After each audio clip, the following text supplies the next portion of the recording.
welcome back to the channel. My name is Ethan, and in today's episode of Dusted at 4x4, the Fj45 gets a new radiator, as well as I install the redone fuel tank. So with that out of the way, let's get straight into it.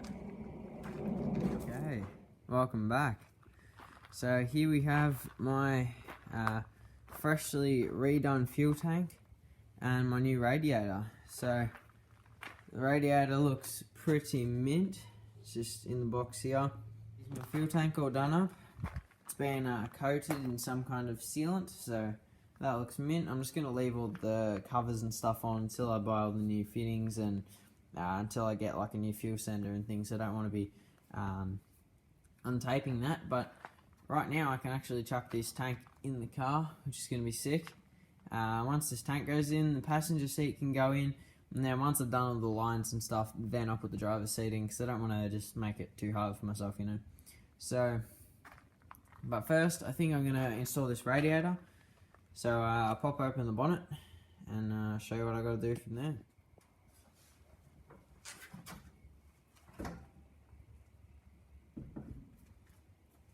Alright, so now that I've got the bonnet open, yeah, so I've just sat this fan shroud on here with a couple of little bolts just to hold it in place. They're not permanent or anything, obviously, but what I got to do now is undo these bolts and just put this fan shroud back a bit and just sit it on the water pump or something just out of the way. And then I'm going to slide in the new radiator and then find some bolts and bolt it all up. Alright, so I got the radiator unboxed, and now I'm just going to pick that up and slide it in.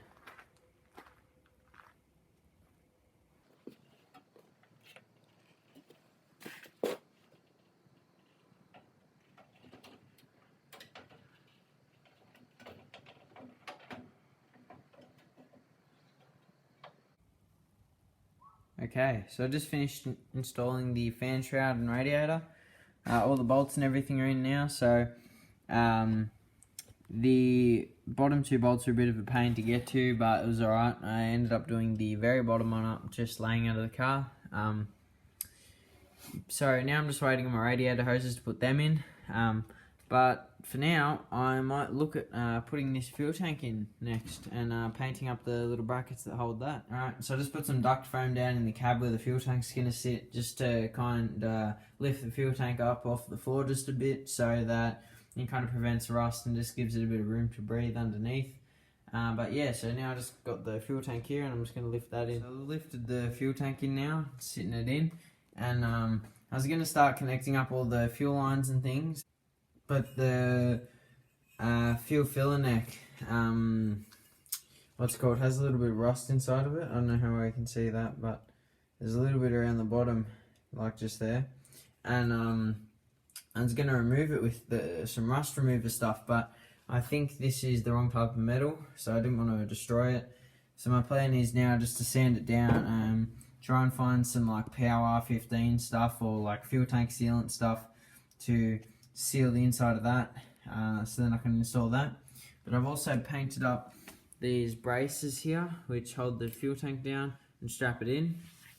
So I sat them on, it looked pretty good, but I can't tighten them in or put them in permanently because I'm going to have to move the fuel tank around a bit to get this fuel filler neck in. So I've done a fair bit more since that last clip. I got the fuel tank all strapped down with these straps.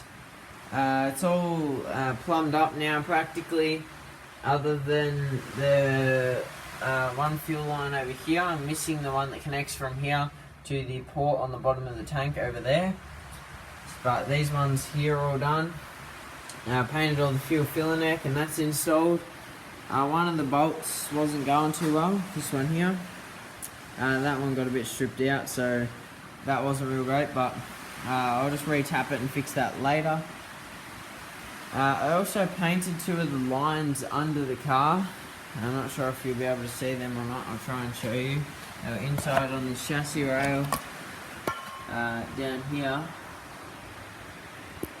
That's the two up the far left, but I'll try and get a better shot of them in a sec. I've also got this fuel sender here that I've been like sanding down with a bunch of degreaser and trying to wash off, as well as I've been trying to degrease this window washer bottle, which is getting way cleaner now that I've been using the Aqua Clean stuff from KBS. That's over there on the shelf. It works absolutely amazing, like I definitely recommend it. I'm not sure if I'm going to be able to keep filming or not tonight because of the really bad rain on the roof, so I might have to do voiceovers on some of this, but I'll open up the bonnet here. I'm not sure what the last thing I showed you was. I installed the windscreen washer bottle and everything. I think I might have already shown you that though. Thanks for watching. That's all for this episode of Dusted Out 4x4. If you enjoyed the video, make sure to consider subscribing, and I'll see you in the next one. Peace.